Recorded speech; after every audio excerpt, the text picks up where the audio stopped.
Zee 24 तास एक पाऊल पुढे।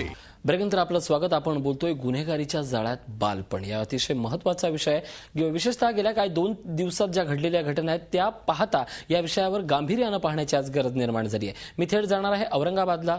संदीप भाजीबाकर आहेत, एसीपी आहेत आपल्यासोबत। सर, या चर्चेत आपलं पुन्हा एकदा स्वागत।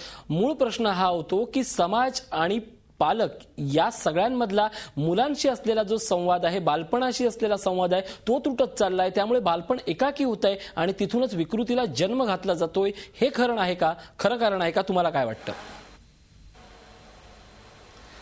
या सगळ्या पार्श्वभूमीवरती हे अत्यंत महत्त्वाचं कारण आहे।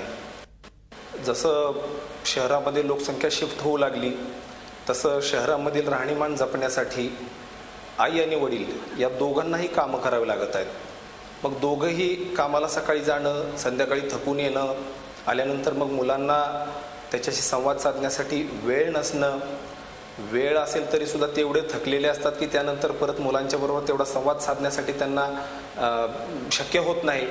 या गोष्टींच्यामुळं मुलांना जे एक आई वडिलांचं प्रेम पाहिजे, त्यांचा वेळ पाहिजे, त्या वेळेमधून आपला मुलगा काय करतो, तो काय सध्या करत आहे, त्याची काय मानसिकता आहे, तो कुठं वेगळ्या वळणावरती जात आहे का, त्याचे विचार काय पोल्युटेड तर झालेले नाही आहेत का, या गोष्टींच्यासाठी म्हणून आई वडिलांना वेळ मिळत नाहीये। आणि त्या अशा पार्श्वभूमीवरती जे आता आपल्या ठाण्याच्या गेस्टनी सांगितलं की सोशल मीडिया आहे, त्यानंतर सिनेमा आहे, या सगळ्या गोष्टींचा परिणाम त्याच्यावरती जास्त प्रकारे होतो। आणि आई वडिलांचा मुलांमधील असणारा विसंवाद ही एक अत्यंत महत्त्वाची गोष्ट मुलांच्या वाढत्या गुन्हेगारीच्या पाठीमागं आहे। प्रश्न निर्माण होतोय की सोशल मीडिया असेल, आपण जे काय पाहतो असेल, टीव्ही सिनेमा असेल, जे वाचतो असेल, या सगळ्यामध्ये विचार करताना पालकांची जबाबदारी ही येऊन पडते की त्यांनी मुलाचा वर्गपाठ, गृहपाठ तपासताना त्या मुलालाही जाणून घेण्याची आज पुन्हा एकदा गरज निर्माण झाली आहे। ज्या गोष्टीपासून गेल्या काही दिवसात आपण दूर जातोय ते पुन्हा एकदा करण्याची आवश्यकता निर्माण झाली आहे का? तुम्हाला काय वाटतं?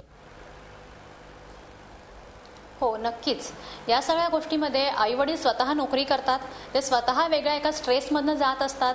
त्यांना त्यांचं नोकरी आणि कुटुंब या सगळ्याचा ताळमेळ घालताना, मुलांना वेळ देताना त्या सगळ्या त्यांचीही कसरत असते। त्यामुळे त्यांची एक बाजू आहेच। आणि बऱ्याचदा आपल्याकडे डोमेस्टिक व्हायलन्सचं प्रमाण पण इतक्या मोठ्या प्रमाणात आहे की त्या सगळ्याचा परिणाम लहान मुलांच्या मानसिकतेवर फार होत असतो।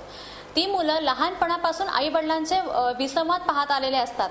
त्या मुलांवर काय परिणाम होतो? एक पियर ग्रुपचा असतो, आई वडिलांचा असतो आणि शाळेचं एक शाळेमधलं वातावरण हे त्यांच्यावर परिणाम करत असतं। तर या सगळ्यामध्ये काहीतरी पॉझिटिव्ह त्यांच्या बऱ्याचदा काय होतं की सकारात्मक विचार या सगळ्याचा निगेटिव्ह परिणाम मुलं पटकन घेतात आणि मग त्यांना आपण नेमकं कसं वागलं पाहिजे, आपण एखादी चूक केली तर ते कोणाजवळ बोलायचं, आई वडील जेव्हा थकून घरी आले असतात तेव्हा त्याला मोकळं होता येत नाही किंवा काहीही असेल, या सगळ्या प्रकारचं आहे।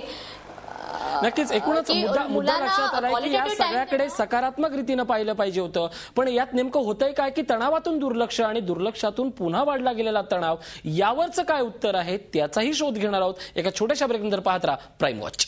झी 24 तास एक पाऊल पुढे।